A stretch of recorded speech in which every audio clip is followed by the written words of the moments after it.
Hello everyone, this is Sahil Utekar. I am your physics teacher and today we are going to see the next part of gravitation chapter. Guys, in the previous two lectures, we saw Newton's law of gravitation, its statement, its application and its vector form. And finally, we have developed a mathematical formula for Newton's law of gravitation that today we are going to use for solving numericals. So let's start.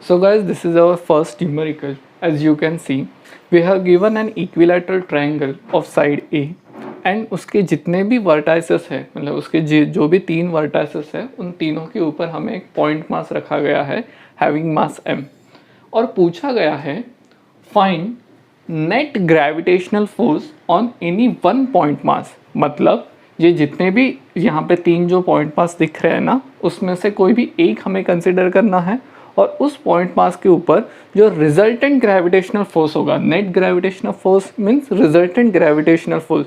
अब ये resultant gravitational force क्यों बोला गया है? Because ये यहाँ पे ये दो पॉइंट मासेस हैं, ठीक है, तो इनके बीच में कुछ ना कुछ ग्रेविटेशनल फोर्स होगा। सिमिलरली इन दो पॉइंट मासेस के बीच में भी कुछ ना कुछ ग्रेविटेशनल फोर्स होगा।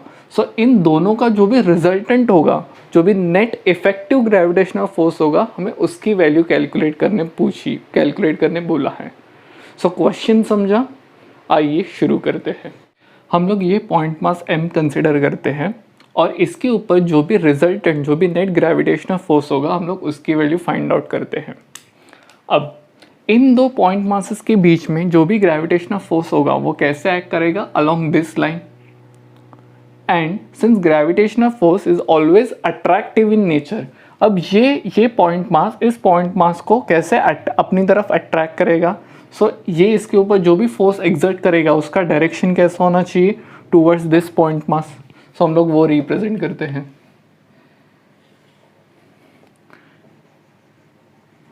और उसको बोल देते हैं F1। सिमिलरली ये जो पॉइंट मास है वो भी इसके ऊपर कुछ ना कुछ ग्रेविटेशनल फोर्स एग्जर्ट कर रहा है, मतलब उसको अपनी तरफ खींच रहा है, तो उसका भी ग्रेविटेशनल फोर्स का डायरेक्शन कैसे होगा? ऐसे F2, ठीक है। Since it is an equilateral triangle, हर एक एंगल कितने का होगा? 60 डिग्री। अंडरस्टूड? अब पहले हम लोग क्या करते हैं, F1 और F2 की वैल्यू फाइंड आउट करते हैं। अब ये दोनों पॉइंट मासेस हैं और they are separated by some finite distance a, इसीलिए हम लोग F is equals to G m1 m2 by r square का फॉर्मूला यहाँ पे यूज़ कर सकते हैं। हमेशा याद रखना, कोई भी फॉर्मूला कहाँ पे यूज़ करना है, उसका लिमिटेशन क्या है, उसका एप्लीकेशन क्या है, वो समझना बहुत इंपॉर्टेंट है। हमेशा चेक करो कि वो एक पार्टिकल सिस्टम है क्या, और पार्टिकल सिस्टम होगी तो ही हम लोग F is equals to G m1 m2 by r square formula use कर सकते हैं, अदरवाइज यूज़ नहीं कर सकते। तो मैंने पहले चेक किया कि दोनों पार्टिकल्स हैं and they are separated by some finite distance, hence now I am using F that formula, ठीक है। So F1 is equals to, formula क्या था? G m1 m2 by r square, this is the formula. अब G as it is लिख देता हूँ। m1 m2 दोनों कैसे हैं? सेम है। So m into M upon distance between these two point masses क्या है? a। सो r की जगह क्या आएगा? a square. So final F1 क्या मिलेगा हमें? F1 is equals to G m square upon a square. So ये हमें F1 मिला। अब F2 फाइंड आउट करते हैं। सेम है ना, दो point masses having mass m1 and m2, मतलब दोनों का पॉइंट मासेस सेम है and they are separated by the same distance. So F1 is equals to F2 होगा. सो सिमिलरली F2 क्या होगा, सेम होगा F2 की भी वैल्यू gm² अपॉन a². ठीक है, F2 भी मिल गया. अब हम लोग रिजल्टेंट फाइंड आउट करते हैं जो हमारा एक्चुअल क्वेश्चन है. अब इन दोनों का जो भी रिजल्टेंट होगा वो कैसे एक्ट करेगा अलोंग दिस लाइन. सो हम लोग पहले रिजल्टेंट शो करते हैं डायग्राम में. तो ऐसे एक्ट करेगा, अपने वेक्टर पढ़ा है और रिजल्टेंट को बोल देता हूँ एफ नेट. ठीक है, अब हम लोग रिजल्टेंट फाइंड आउट करते हैं. अब रिजल्टेंट अपना ही वेक्टर्स पढ़ा है. देखो हम लोग जो भी सम्स लेने वाले हैं ना वो कॉम्बिनेशन ऑफ चैप्टर्स होगा. मतलब अब जो सम लिया है वो ग्रेविटेशन और वेक्टर का कॉन्सेप्ट होगा, फिर ग्रेविटेशन एंड सर्कुलर मोशन लेंगे. ऐसे धीरे धीरे हम अपना लेवल बढ़ाते जाएंगे. अंडरस्टूड. अब जो भी रिजल्टेंट फोर्स होगा वो हमें वेक्टर एडिशन से मिलेगा. So F net is equals to under root of F1² plus F2² plus 2F1 F2 into cos of theta. ये है formula parallelogram of vector addition. ठीक है, since F1 is equal to F2 है, हम लोग क्या करेंगे, since F1 is equal to F2 हम लोग उसको F लिख देंगे. सो फॉर्मूला क्या हो जाएगा एफ नेट का, F net is equals to under root of F² plus F² plus 2F² into cos of theta. अब ये थीटा क्या होता है, जो भी कंपोनेंट वेक्टर्स है जिनका जिन वेक्टर्स का आपको रिजल्टेंट फाइंड आउट करना है उन कंपोनेंट वेक्टर्स के बीच का एंगल. तो यहाँ पे F1 और F2 के बीच में ये दोनों कंपोनेंट वेक्टर्स है जिनका हमें एडिशन या फिर रिजल्टेंट फाइंड आउट करना है. सो F1 और F2 के बीच में जो कितना एंगल है 60 degree. Since it is an equilateral triangle तो थीटा की वैल्यू क्या होगी 60 डिग्री. सो हम लोग यहाँ पे वो वैल्यू पुट कर देते हैं. तो for F net is equals to ये 2F² हो जाएगा plus square cos of 60. Cos 60 क्या होता है, cos 60 is 1/2. So 2F² plus 2F² into half. अब ये 2 और 2 क्या हो जाएगा, कैंसिल हो जाएगा. सो नेक्स्ट स्टेप क्या आएगा, F net is equals to under root of 2F² plus F². So 3F² हो जाएगा. 3F². So F net is equals to √3F. और F की वैल्यू क्या है, is equals to gm² by a².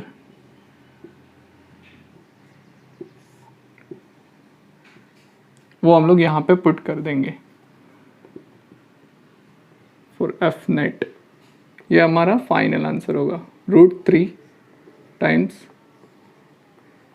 gm² by a².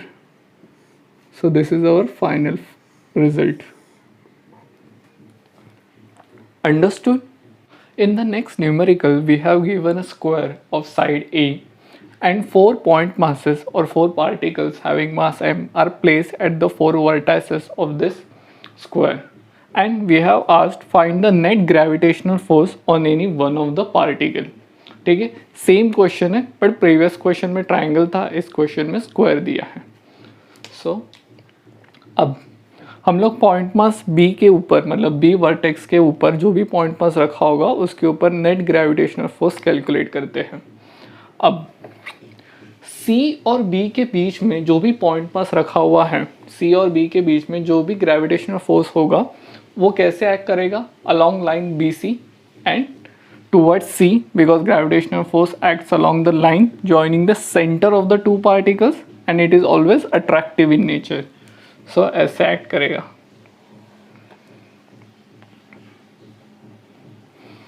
इसको लिख देता हूँ FC. ठीक है.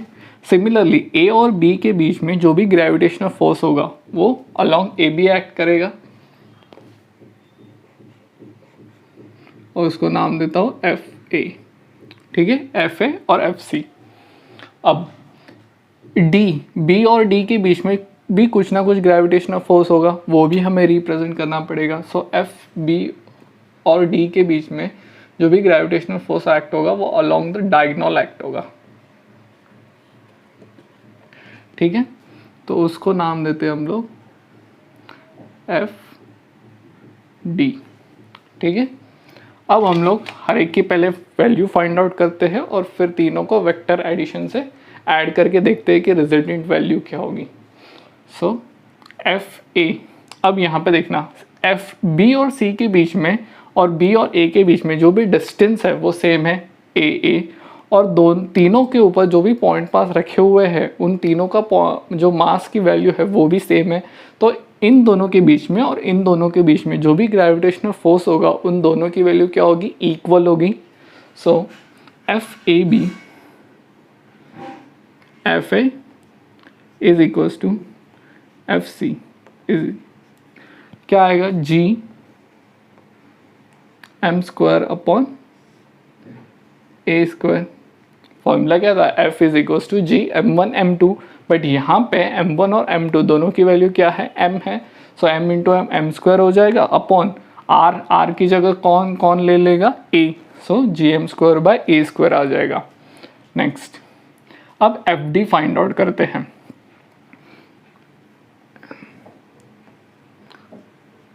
GM² से M into M GM² upon, अब distance between these two particles, तो क्या होगा, डायगोनल हो जाएगा.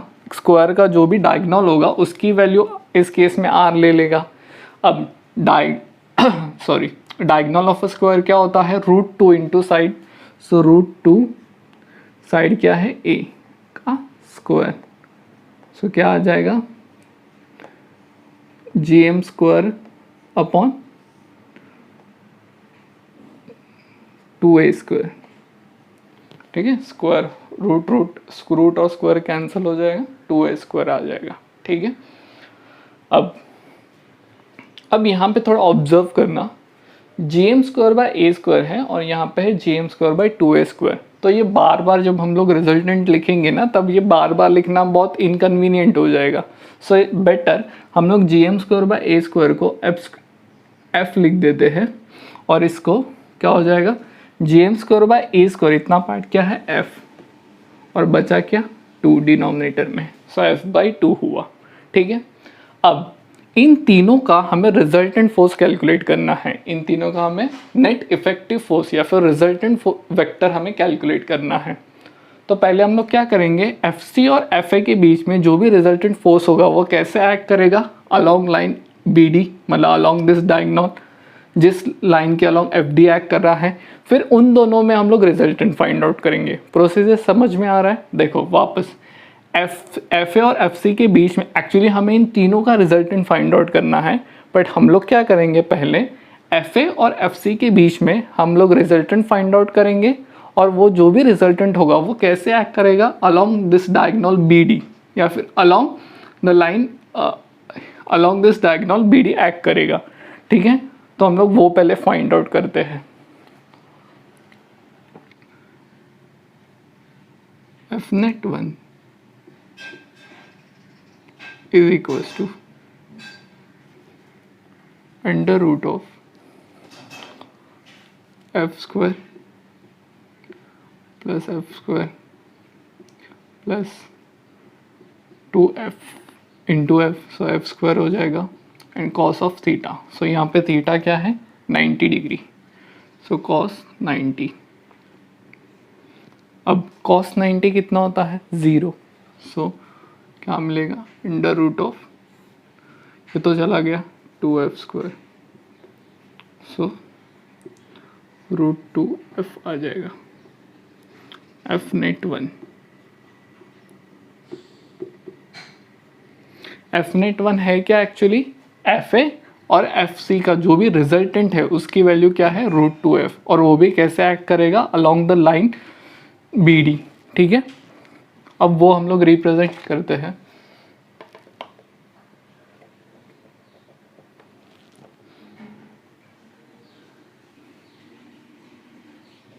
f नेट 1, ठीक है। अब ये f net 1 now F net 1 और एफ डी ये दोनों फोर्सेस क्या है सेम लाइन पे एक्ट कर रहे हैं, तो उनके बीच का जो भी एंगल होगा वो कितना हो जाएगा 0। सो अब हम लोग फाइनल आंसर, फाइनल जो नेट ग्रेविटेशनल फोर्स है ना पॉइंट बी के ऊपर, वो फाइंड आउट करने जा रहे हैं। F net is equal to under root of f/2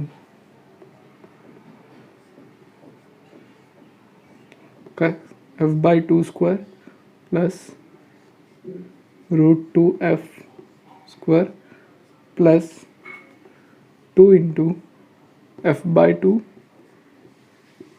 into √2f into cos of 0 degree. Here a² plus b² plus 2ab cos theta. Here theta is 0 degree and cos 0 is 1. So a² plus b² plus 2ab, which can also be written as a plus b the whole square. और ये बाहर already root sine है तो वो root और 2 cut होके क्या बचेगा a plus b. So we get f/2 plus √2f. अब यहाँ से f कॉमन ले लेना तो बचेगा क्या 1/2 plus √2 f. Therefore f net. Now put value of f here. So it will be √2 plus half as it is into f की value क्या है gm/a², so gm/a². So this is our final result. Understood? अब ये next numerical में हमें दिया है एक हेक्सागोन, और उस हेक्सागोन के जितने भी 6 जो वर्टाइसेस है उन हर एक वर्टेक्स पे उन्होंने एक पॉइंट मास रख दिया है जिसका मास है m, और पूछा है और प्लस उसका जो सेंटर है इस हेक्सागोन का जो भी सेंटर होगा, फॉर एग्जांपल सेंटर हो, वहाँ पे भी उन्होंने एक पॉइंट मास रख दिया है हैविंग सेम मास m, और पूछा है कि इस पॉइंट O के ऊपर जो भी पॉइंट मास है उसके ऊपर जो रिजल्टेंट नेट फोर्स है, नेट ग्रेविटेशनल फोर्स है, उसकी वैल्यू आपको पूछी गई है। ये पहला क्वेश्चन है। और आगे और एक क्वेश्चन पूछा गया है कि अगर मान लो पॉइंट मास ए के ऊपर रखा हुआ है, अगर मैं उसको रिमूव कर देता हूँ तो फिर नेट ग्रेविटेशनल फोर्स की वैल्यू क्या होगी। और एक क्वेश्चन है अगर ए और सी के ऊपर रखे हुए अगर पॉइंट मासेस को अगर मैं रिमूव करता हूँ तो ग्रेविटेशनल फोर्स की वैल्यू क्या होगी। ये हमारा नेक्स्ट क्वेश्चन है। तो स्टार्ट करते हैं, ठीक है। अब पहले हम लोग ग्रेविटेशनल फोर्सेस रिप्रेजेंट करते हैं अपने डायग्राम में, ठीक है। उसको हम लोग डिनोट करेंगे एफ ए से, similarly F C,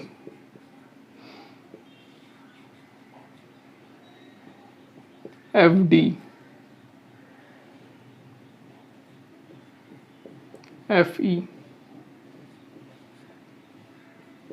and F F.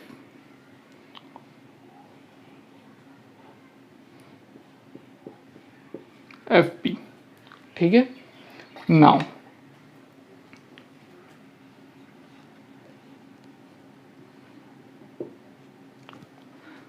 अब यहाँ पे अच्छे से ऑब्जर्व करना, ये जो हर एक कॉम्बिनेशन है उसके उन दो पार्टिकल्स के बीच का जो डिस्टेंस है वो सेम है। ए, उन्होंने दिया है साइड क्या है, ए है हेक्सागोन की, तो ये भी डिस्टेंस कितना हो जाएगा, ए। तो हर दो पॉइंट मासेस के बीच का जो डिस्टेंस है वो कितना है, ए है। और हर जगह जो भी पॉइंट मास रखा हुआ है उसका भी मास क्या है, एम है। तो F is equal to G m1 m2 by r square से हर एक ये जो इंडिविजुअल फोर्स है वो क्या है, एक दूसरे से इक्वल है। तो हम लोग सीधा लिखेंगे Fa is equal to Fb is equal to Fc Fd Fe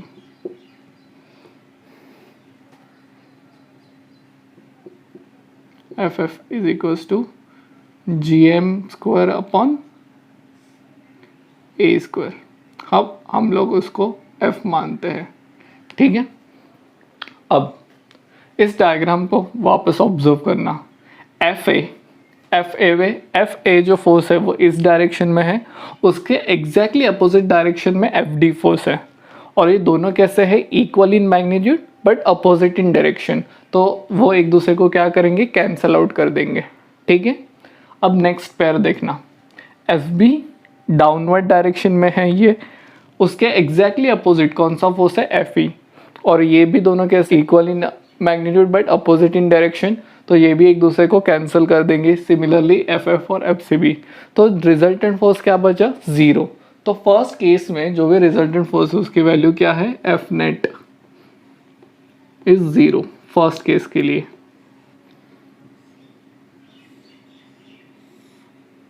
ठीक है। फर्स्ट केस, हाँ सिर्फ फर्स्ट केस के लिए रिजल्टेंट फोर्स की वैल्यू कितनी है, ये 0। अब सेकेंड केस, अब सेकेंड केस में क्या बोला गया है, net calculate net force on particle O if particle at A is removed. अब यहाँ पे जो पार्टिकल ए के ऊपर जो भी पॉइंट मास रखा हुआ था, अगर वो मैं रिमूव कर दूंगा तो रिजल्टेंट फोर्स कितना होगा वो हमें कैलकुलेट करना है, ठीक है। वापस सेम लॉजिक यूज करते हैं। अगर अभी मानना एफ ए नहीं है, यहाँ पे एफ ए फोर्स नहीं है, तो बचे कितने, 5 फोर्सेस हमारे पास बचे हुए हैं।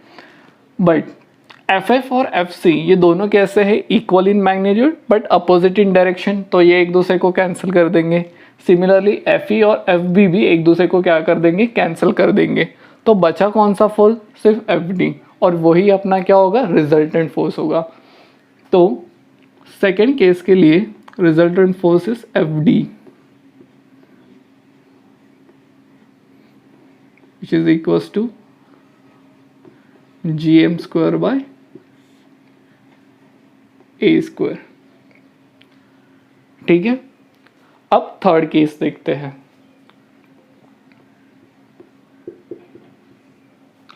थर्ड केस में क्या बोला है, अब सेकेंड केस में तो पार्टिकल ए को निकाला ही था, बट थर्ड केस में और एक पार्टिकल को हम लोग निकाल रहे हैं which is present at vertex C. अब क्या होगा वो देखते हैं। पहले हम लोग क्या करते हैं, एक डायग्राम ड्रॉ कर लेते हैं, अदरवाइज क्या होगा, कंफ्यूजन हो जाएगा। ए पे फोर्स नहीं है और सी के ऊपर फोर्स नहीं है, तो बचे कौन से फोर्स, मतलब ये ओ है, एफ एफ बचा, एफ बी बचा, एफ डी बचा और एफ ई बचा।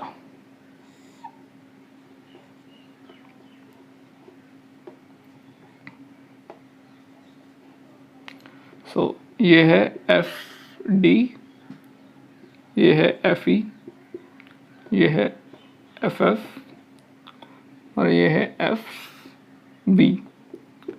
सो ए और सी को हमने रिमूव कर दिया। अब एफ ई और एफ बी, एफ ई और एफ बी सेम लॉजिक, दोनों कैसे equal in magnitude but opposite in direction, तो ये एक दूसरे को क्या कर देंगे, कैंसल आउट कर देंगे। तो ये गए।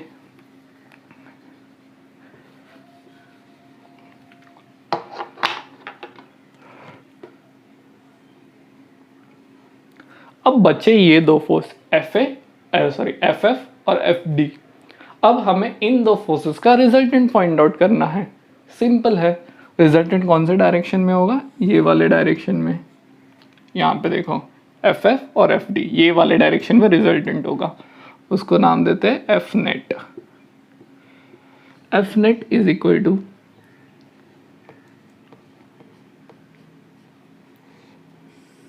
Under root of,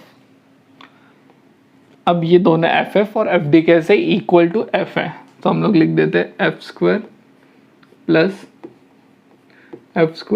plus 2 into F which is F square into cos theta.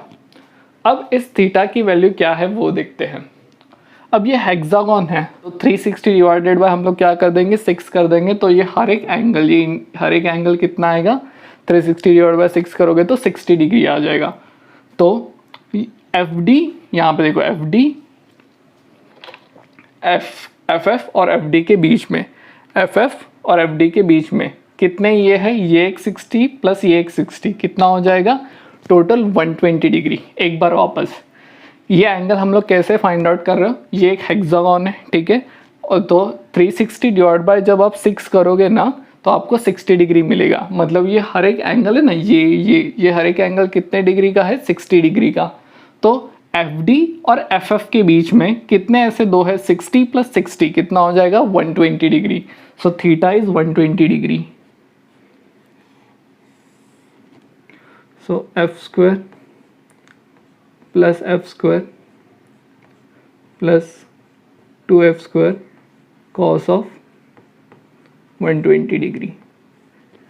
ठीक है, नेक्स्ट अब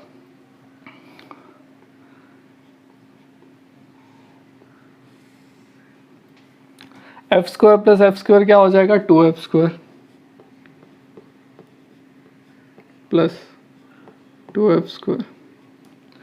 अब ये cos 120 को हम लोग कैसे लिखेंगे cos 90 plus theta, cos of 90 plus 30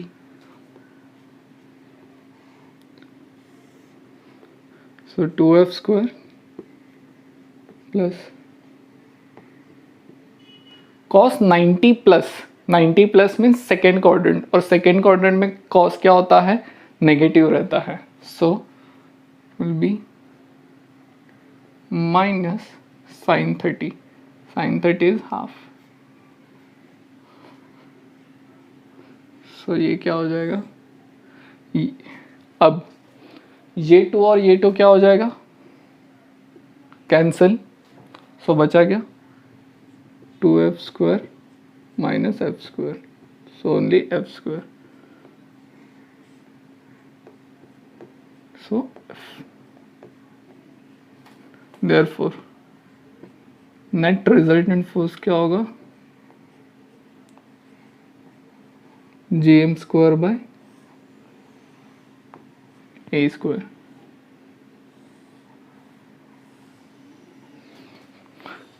understood. अब ये नेक्स्ट न्यूमेरिकल में हमें दिया है एक पेंटागन, और उस पेंटागन के हर एक वर्टेक्स पे उन्होंने एक पॉइंट मास रख दिया है जिसका मास है m, प्लस उसका इस पेंटागन का जो भी सेंटर है O उस पर भी उन्होंने एक पॉइंट मास रख दिया जिसका मास है कैपिटल M। और हमें पूछा गया है 2 क्वेश्चन। पहला क्वेश्चन है net force on the particle placed at O, जो सेंटर के ऊपर जो भी पार्टिकल रखा है उसके ऊपर जो रिजल्टेंट ग्रेविटेशनल फोर्स है उसकी वैल्यू क्या है, plus net force on O if any one of the particle is remove. अगर इन पांचों में से कोई एक पार्टिकल को हमने रिमूव कर दिया तो फिर नेट फोर्स की वैल्यू क्या होगी। क्वेश्चन समझा, स्टार्ट करते हैं। पहले हम लोग ग्रेविटेशनल फोर्स को डायग्राम में रिप्रेजेंट करते हैं। Fc, ये क्या है Fc, फिर Fa, Fb, Fd and Fe। ठीक है, और ये जो पार्टिकल मास है ना m प्लस और ये m, इन दोनों के बीच का हर एक डिस्टेंस क्या है इक्वल है, और वो दिया है a इक्वल टू स्मॉल है। चलो अब स्टार्ट करते हैं। पहले हम इन फोर्सेस के इंडिविजुअल वैल्यू फाइंड आउट करते हैं। Fa, अब डायग्राम से ही पता चलता है सिंस हर एक कॉम्बिनेशन के हर एक पेयर के बीच में जो भी डिस्टेंस है वो इक्वल है और जो मासेस है वो भी सेम है, तो एफ ए और इन पांचों फोर्स की वैल्यू क्या होगी, इक्वल होगी। So F A is equal to F B is equal to F C is equal to F D and F E. Value क्या होगी, G M one M two by R square. So G M one M two, एक M तो capital M हुआ जो यहाँ पे रखा हुआ है, और दूसरा कोई भी एक particle M G M M upon A, R square होता है ना, तो आर की जगह आप कौन लेगा, ए स्क्वायर, ठीक है, G M M by A square. अब इसको मान लो हम लोग एफ मान लेते हैं। अब नेट फोर्स हम लोग निकाल लेते हैं। अब यहाँ पे देखो हर एक जो कॉम्बिनेशन है, मतलब ये हर एक दो सक्सेसिव फोर्सेस के बीच में अगर मुझे एंगल निकालना होगा तो उसकी वैल्यू हम लोग कैसे निकालेंगे, 360। ये टोटल एंगल कितना होता है, 360।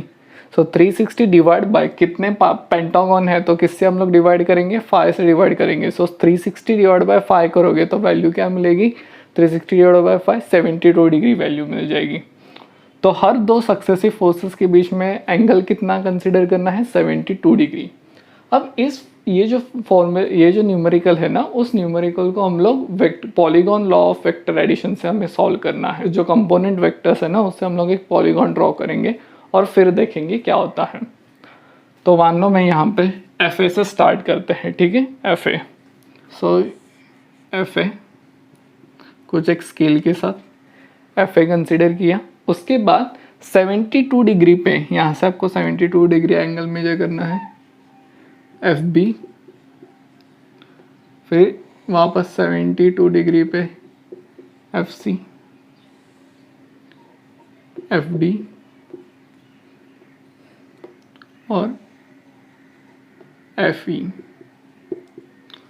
तो जब ये पॉलीगॉन हमने बनाया तो यहाँ पे ऑब्जर्वेशन करना, ये क्लोज पॉलीगॉन बन गया, ठीक है। और अगर आपके कंपोनेंट वेक्टर से अगर पॉलीगॉन क्लोज्ड हो जाता है तो इन दैट केस रिजल्टेंट क्या हो जाएगा, 0। सो फर्स्ट क्वेश्चन का आंसर है रिजल्टेंट फोर्स क्या आ जाएगा, 0।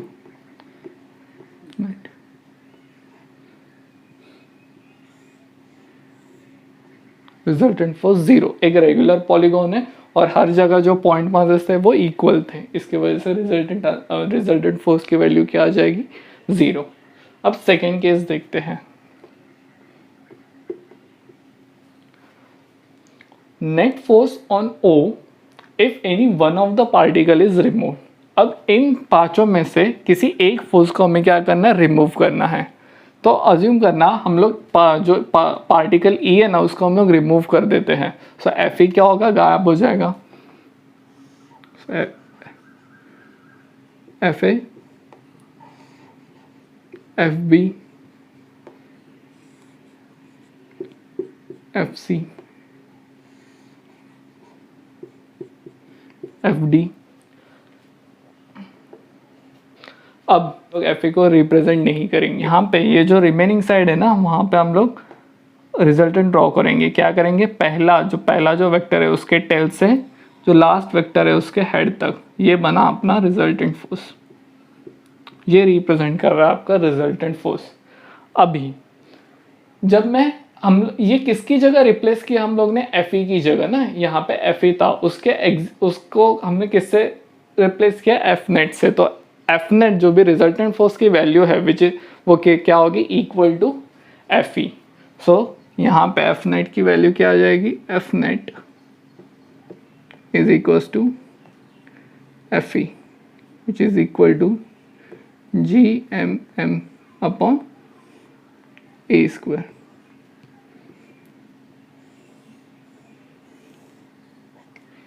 ठीक है, एक बार वापस देखना, नॉर्मल पॉलीगॉन हमने बनाया, ठीक है, बट उस पॉलीगॉन में एफ ई नहीं था, यहाँ पे कुछ भी नहीं था।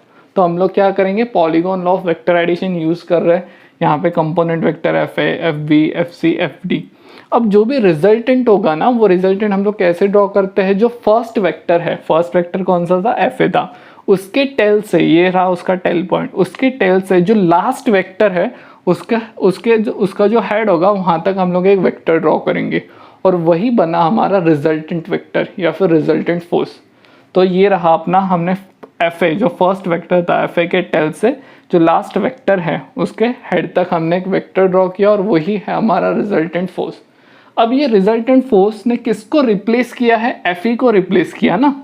यहाँ पे पहले एफ ई था तो ये दोनों कैसे हो गए? इक्वल हो गए, इक्वल इन मैग्नीट्यूड। इसीलिए जो रिजल्टेंट फोर्स है F net is equal to F E which is equal to G M M by A square. Clear हुआ ये कॉन्सेप्ट? ठीक है। अब नेक्स्ट न्यूमेरिकल देखना विच इज न्यूमेरिकल नंबर 4। अब इस न्यूमेरिकल में क्या बोला है, आपके पास एक पॉइंट मास है, ठीक है, जिसका मास है कैपिटल एम। इस पॉइंट मास को ना हम लोग दो पार्ट्स में डिवाइड करते हैं। अब वो कैसे डिवाइड करते हैं वो उन्होंने नहीं बोला है। फॉर एग्जांपल हाफ आधा आधा करना है, 1/3 1/4 करना है, कैसे करना है वो उन्होंने नहीं बोला। उन्होंने इन जनरल बोला है इसको मैं एक्सएम में डिवाइड करता हूँ।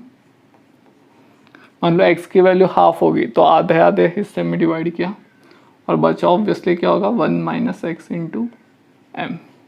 ठीक है, एक पॉइंट मास था जिसका मास था कैपिटल एम, उसको हमने दो पार्ट्स में डिवाइड कर दिया।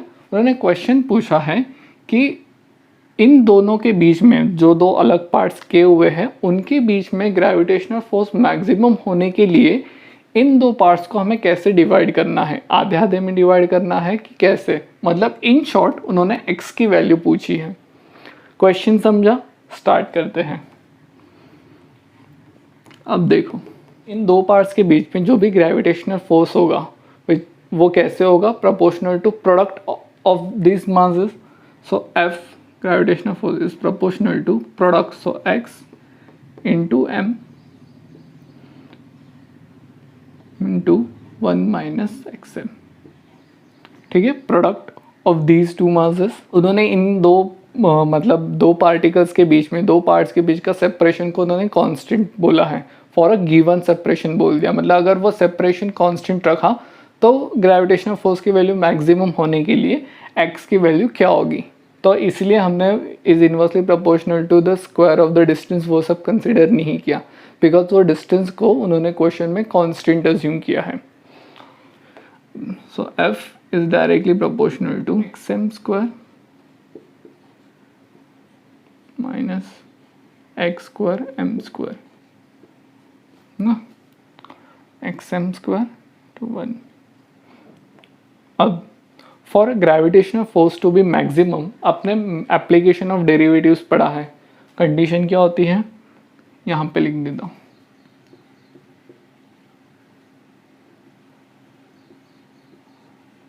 For maximum force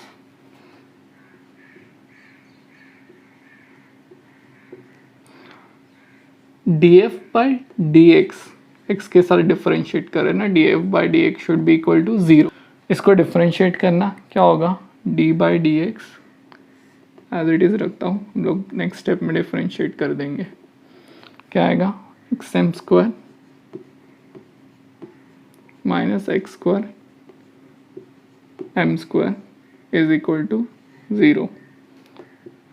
so x के साथ डिफरेंशिएट करना है, सो m क्या होगा, कांस्टेंट, कांस्टेंट बाहर आ जाएगा m स्क्वायर, x का डेरिवेटिव 1 और इसका क्या हो जाएगा 2xm इक्वल टू 0।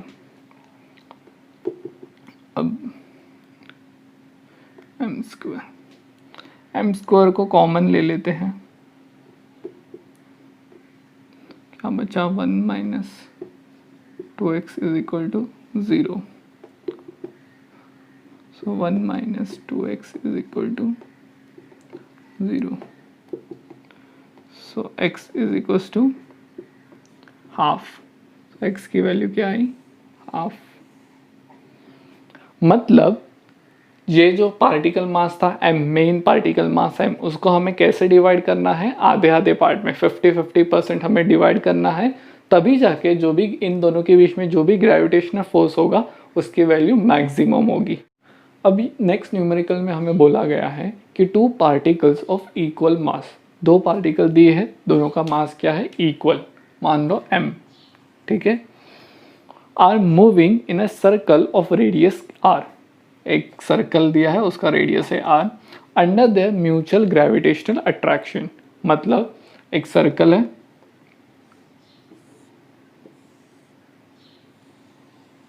उस सर्कल में दो पार्टिकल्स दिए हैं, पार्टिकल 1 और पार्टिकल 2, ये दोनों डायमेट्रिकली अपोजिट, मतलब इनके बीच में जो भी ग्रेविटेशनल फोर्स कैसे एक्ट करेगा, अलोंग दिस डायमीटर या फिर अलोंग एनी डायमीटर, जैसे मूव कर रहे हैं ऐसे, ठीक है। तो फिर पूछा गया है find the speed of each particle, ये हर एक पार्टिकल कितने स्पीड से मूव कर रहे हैं वो स्पीड आपको पूछी गई है। क्वेश्चन समझा, स्टार्ट करते हैं। अब यहाँ पे ये एक्चुअली क्वेश्चन सर्कुलर मोशन और ग्रेविटेशन का कंबाइंड क्वेश्चन हम लोग कंसिडर कर सकते हैं। अब पार्टिकल 1 और पार्टिकल 2 क्या मोशन परफॉर्म कर रहे हैं, सर्कुलर मोशन, तो ऑब्वियसली यहाँ पे सेंट्रिपिटल फोर्स होगा जो कैसे एक्ट कर रहा होगा, along the radius and towards the centre, ये है R, ठीक है। अब यहाँ पे अब ये दोनों पार्टिकल क्या मोशन परफॉर्म कर रहे हैं, सर्कुलर मोशन, तो obviously for circular motion in यहाँ पे सेंट्रिपिटल फोर्स प्रेजेंट होगा और वो कैसे एक्ट हो रहा होगा, along the radius and towards the centre. Centripetal, centri मतलब सेंटर, पेटल यानी towards, so along the radius and towards the centre एक फोर्स एक्ट कर रहा होगा जिस फोर्स को हम लोग बोलते हैं सेंट्रिपिटल फोर्स। अब वो जो सेंट्रिपिटल फोर्स है ना, वो ही यहाँ पे ग्रेविटेशनल फोर्स बन जाता है। देखो कैसे, देखो पार्टिकल 1 और पार्टिकल 2 के बीच में बोला गया है म्यूचुअल ग्रेविटेशनल अट्रैक्शन है, मतलब पार्टिकल 1 और 2 के बीच ये दोनों पार्टिकल एक दूसरे के ऊपर ग्रेविटेशनल फोर्स एग्जर्ट कर रहे हैं, और वो कैसे एक्ट हो रहे होंगे, ये दो पार्टिकल्स का जो सेंटर का लाइन है, मतलब ये डायमीटर, उस डायमीटर के अलोंग एक्ट कर रहा है। अब पार्टिकल 1 के ऊपर जो भी फोर्स एक्ट करेगा उसका डायरेक्शन ऐसा होगा F, ग्रेविटेशनल फोर्स। सिमिलरली 1, 2 के ऊपर जो भी फोर्स एग्जर्ट करेगा उसका डायरेक्शन कैसा होगा, ऐसे F। अब ये दोनों फोर्स देखो, ये ऐसे ऊपर नीचे जाएंगे तभी भी F ऐसा होगा, ये ऐसा, मतलब ये ग्रेविटेशनल फोर्स कैसे एक्ट हो रहा है, along the radius and towards the centre of this circle, और ऐसा किसका नेचर होता है, सेंट्रिपिटल फोर्स का। सो इस केस में जो भी ग्रेविटेशनल फोर्स होगा ना, gravitational force is equal to centripetal force.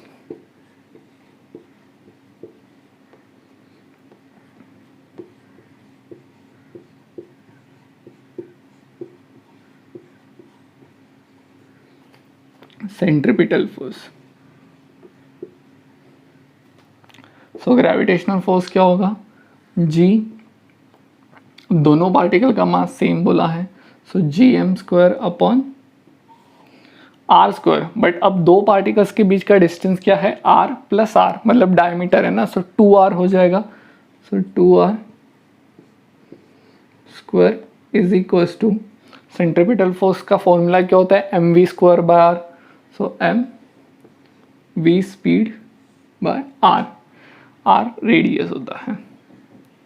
अब यहाँ पे 2r मत लिख देना, mv² बाय r में r क्या रिप्रेजेंट करता है, रेडियस ऑफ द सर्कल, तो ये यहाँ पे r लिख देना, ठीक है। Next, so gm² upon 4r² is equal to mv² by r, तो ये एक r और ये एक r चला गया, ये एक m और ये एक m चला गया, तो बचा गया gm upon 4r is equal to v²। So velocity क्या मिली, v is equal to under root हो जाएगा gm अपॉन 4r लिख देते हैं,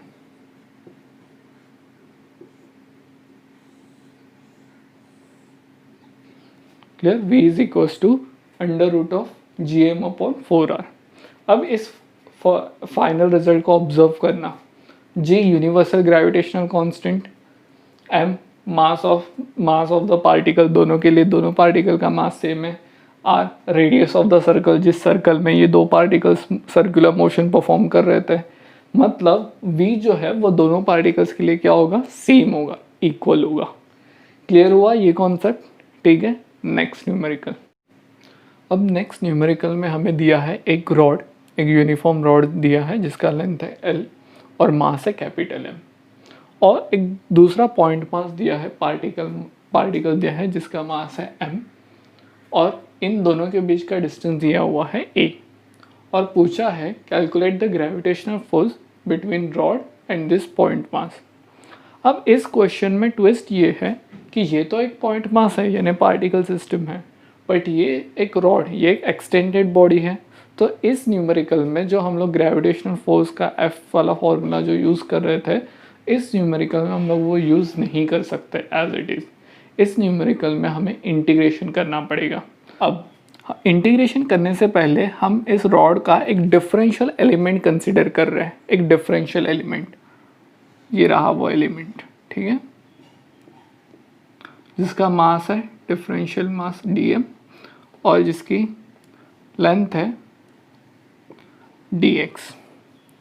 अब हम लोग पहले इस डिफरेंशियल एलिमेंट और इस पॉइंट मास m के बीच में जो भी ग्रेविटेशनल फोर्स होगा उसकी वैल्यू फाइंड आउट करेंगे, और फिर उसको जो भी फोर्स की वैल्यू होगी ना उसको पूरे रॉड के लिए हम लोग इंटीग्रेट कर देंगे।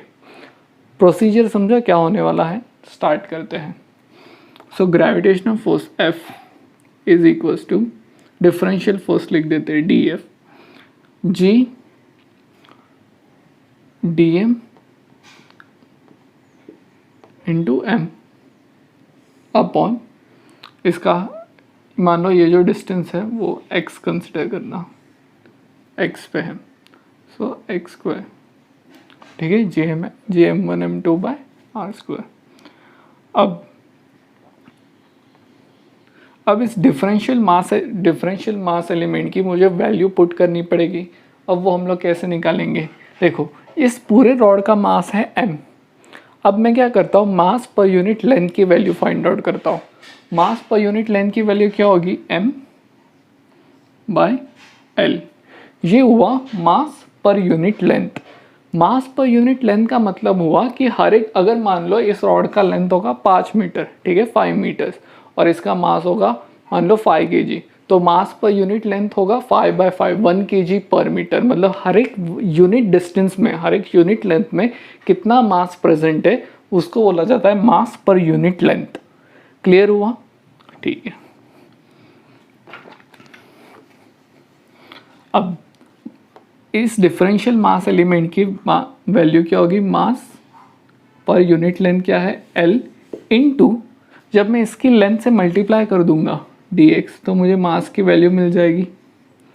समझ में आ रहा है? देखो, ये जो डिफरेंशियल एलिमेंट मैंने कंसीडर किया ना, उसकी मास की वैल्यू मुझे यहाँ पे लिखनी थी, ठीक है। तो मैंने क्या किया, पहले इस रॉड का मास पर यूनिट लेंथ की वैल्यू फाइंड आउट की, वो है m divided by l, mass per unit length. देखो, अगर जैसे आप किसी भी लेंथ से इस m/l को मल्टीप्लाई कर दोगे ना, तो आपको उस पर्टिकुलर लेंथ में कितना मास प्रेजेंट है उसकी वैल्यू मिल जाएगी। सो मास पर यूनिट लेंथ इनटू इस, ये जो डिफरेंशियल एलिमेंट हमने कंसीडर किया है उसकी लेंथ कितनी है dx into m upon x square as it is. ये रहा अपना डिफरेंशियल ग्रेविटेशनल फोर्स। बट ये तो सिर्फ एक एलिमेंट के लिए है। अब हम लोग ये जो डिफरेंशियल फोर्स है वो पूरे रॉड के लिए हम लोग इंटीग्रेट कर देंगे, इंटीग्रेट कर देते हैं। सो फाइनल ग्रेविटेशनल फोर्स होगा इंटीग्रेशन ऑफ dF, ठीक है। बट अब कहाँ से कहाँ इंटीग्रेट करना है? देखो, जो फॉर्मूला है यहाँ पे सिर्फ क्या वेरिएबल है, x वेरिएबल है ना, x की वैल्यू कहाँ से कहाँ भी चेंज हो सकती है, तो x की हमें लिमिट लिखनी पड़ेगी। अब x की वैल्यू कहाँ से कहाँ चेंज होगी? अब मान लो यहाँ से x is equal to a to x is equal to a plus l कर देंगे ना। देखो, पहले x की वैल्यू मान लो यहाँ पे है, ठीक है, यहाँ से हमें ऐसे करते करते यहाँ तक आना है। So x is equals to a to x is equals to a plus l। तो नेक्स्ट स्टेप क्या होगा, f is equals to integration of x is equals to a to x is equals to a plus l। df की value यहाँ पे put कर देना। So g M by L into D X into M upon X square. ठीक है, अब G M L और M ये सारे क्या है, कांस्टेंट है, तो सारे के सारे इंटीग्रल साइन के बाहर आ जाएंगे।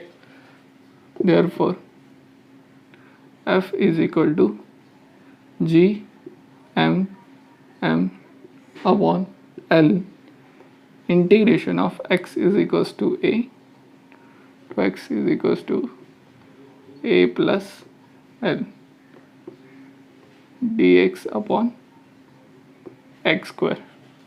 ठीक है, next f is equals to ये एज इट इज रहा।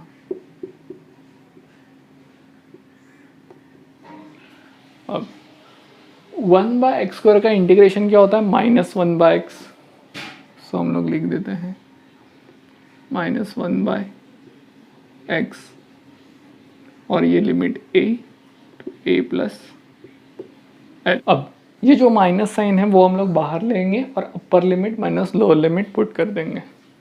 सो f is equals to minus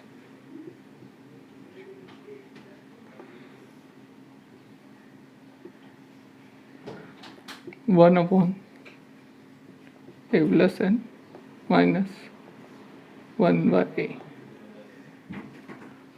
तो जब आप क्रॉस मल्टीप्लाई कर दोगे f is equals to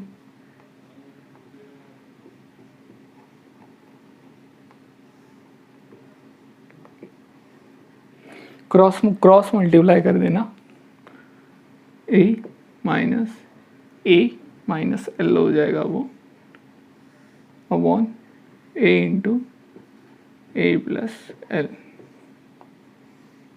clear. अब नेक्स्ट स्टेप,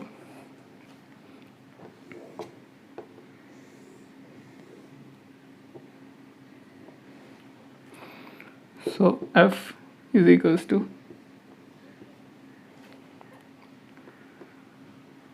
a और minus a cancel, minus l तो वो एल और एल भी कैंसिल।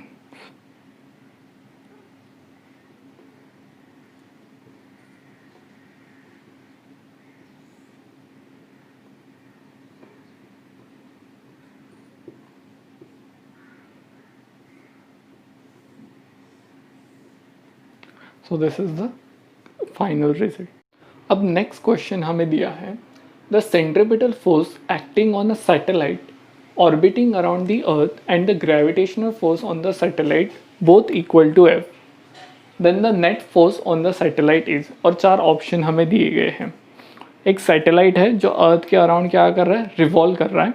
उस सैटेलाइट के ऊपर अर्थ और उस सैटेलाइट के बीच में जो भी ग्रेविटेशनल फोर्स की वैल्यू है वो है F, प्लस जो भी अब अगर वो सैटेलाइट सन अर्थ के अराउंड अगर रिवॉल्व कर रहा है, मतलब सर्कुलर मोशन परफॉर्म कर रहा है उस ऑर्बिट में, तो उसके ऊपर जो भी सेंट्रीपिटल फोर्स है उसकी भी वैल्यू उन्होंने दी है F। ठीक है, तो फिर पूछा है the net force on the satellite is. देखो सेंट्रीपिटल फोर्स भी है F प्लस ग्रेविटेशनल फोर्स भी है F, तो जो रिजल्टेंट फोर्स होगा उसकी वैल्यू क्या होगी। अज्यूम करना यहाँ पे अर्थ है, ठीक है, सेंटर में, और यहाँ पे ये सैटेलाइट का ऑर्बिट है। सैटेलाइट इस ऑर्बिट में रिवॉल्व कर रहा है। अब अर्थ और उस सैटेलाइट के बीच में क्या होगा, एक ग्रेविटेशनल फोर्स होगा, और वो कैसे एक्ट कर रहा होगा, along the line joining the centre of earth and that satellite, मतलब ये लाइन पे एक्ट कर रहा होगा। प्लस ये जो सैटेलाइट है वो इस ऑर्बिट में सर्कुलर मोशन परफॉर्म कर रहा है, रिवॉल्व कर रहा है, तो उसके लिए जो नेसेसरी सेंट्रीपिटल फोर्स है वो भी कैसे एक्ट करता है, अलोंग द रेडियस, मतलब ये same line and towards the centre of the circle. ठीक है, मतलब ये जो ग्रेविटेशनल फोर्स है और जो सेंट्रीपिटल फोर्स है दो अलग फोर्सेस नहीं है, वो दोनों एक ही फोर्सेस है। इस केस में सेंट्रीपिटल फोर्स कौन प्रोवाइड कर रहा है, ग्रेविटेशनल फोर्स, इसीलिए दोनों क्या है, एक ही है। तो जो रिजल्टेंट फोर्स होगा वो क्या होगा, F होगा, ना कि 2F होगा, F प्लस F। क्लियर हुआ ये कॉन्सेप्ट, जो रिजल्टेंट फोर्स, करेक्ट आंसर क्या है, F। क्लियर हुआ ये concept. So in this lecture we have completed numerical based on Newton's law of gravitation. So आज हमारा Newton's law of gravitation theory as well as numericals topic complete हो चुका है।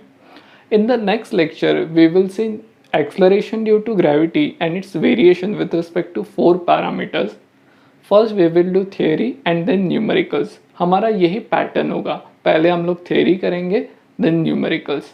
If you have any doubt regarding Newton's law of gravitation, please comment section में बोल देना, I will get back to you. अब ये जो लेक्चर फ्लो है हमारा, आपको अगर कुछ सजेशन देने होंगे रिगार्डिंग लेक्चर फ्लो या फिर कोई भी एक टॉपिक, सर ये चैप्टर स्टार्ट करना है या फिर कोई भी सजेशन होगा, तो प्लीज़ आप मुझे कमेंट सेक्शन में बता देना. Thank you.